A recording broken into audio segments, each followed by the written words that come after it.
Hey everyone, I'm Tim Wills and welcome back to the channel. Mexico's President Andrés Manuel López Obrador, or AMLO for short, has pushed through a new law that is two-pronged because not only does it affect the environment, but it also could stunt Mexico's growth. And it's all about the electricity sector. The Federal Electricity Commission in Mexico was, up until the 1990s, a state-run monopoly. Then, slowly throughout the late 90s, private sector companies were allowed to set up.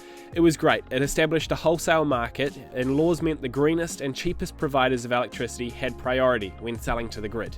This new law, however, that was just passed on March the 3rd, will give priority back to the state-run Electricity Commission, allowing them to take back monopoly status. The problem is, much of their infrastructure is old and outdated. It produces dirty electricity from burning fuel in its thermal plants. It costs about 25% more to produce electricity this way than other methods like solar and wind.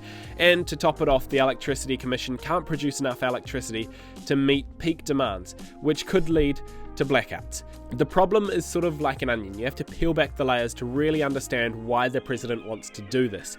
He's never really been all that interested in the electricity sector. It's going to cost more doing it this way, it's going to be worse for the environment, and it could lead to blackouts. So why does he want to prop up the state-run electricity provider? It all stems back to oil. The president wants Mexico to become self-sufficient in fuels, so he's reverse engineering it by driving up demand of fuel through these thermal plants that produce electricity.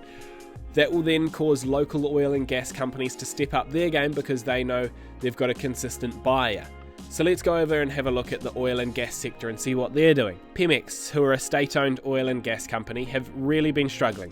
They too have old and outdated infrastructure, but their big problem is they don't have enough buyers. See, their main product is high sulfur fuel oil, which is often used in ships, but high sulfur fuel oil is also really bad for the environment. It produces sulfur oxides, which can cause acid rain and particulate pollution. So as of January 1st, 2020, high sulfur fuel oil was banned from use in ships around certain high population control zones. So to save the hassle of having to change fuels before entering one of these zones, a lot of shipping companies have completely abandoned the fuel, leading to a huge drop in demand for it, which we can see here with a massive drop in demand right before the new law was brought into effect. A small increase afterwards is expected, and over time though, it's just going to keep on decreasing. It's going to fall off a cliff essentially. This is where we go back to Mexico, because now no one wants to buy the only fuel that Pemex can make, except for the Federal Electricity Commission. Now we can start to piece together the puzzle. The president wants to produce more fuel locally, but the state oil and gas company has run out of buyers. So the president forces electricity to be made using Pemex's fuel, so Pemex can stay in business. Now let's talk about why this is so damn bad. Of course, the first one, which is blaringly obvious, it's not good for the environment. The fuel was banned in the first place for a very good reason, and this new law is a complete slap in the face to it. The second one is the long-term economic impacts that it could have on Mexico. Right now is a crucial time in world trade, as lots of companies are looking to move out of China for a variety of reasons. These factories will likely stay in the developing world. Much of Africa won't be developed enough for these factories.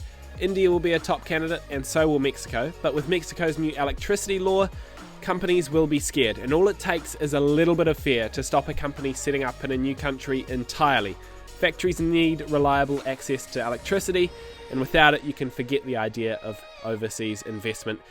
I think Mexico will come to regret this new law dearly. Thank you so much for watching. If you like this type of content, please do consider subscribing. I post finance-related videos like this every week on my channel. So I'll see you back here next time.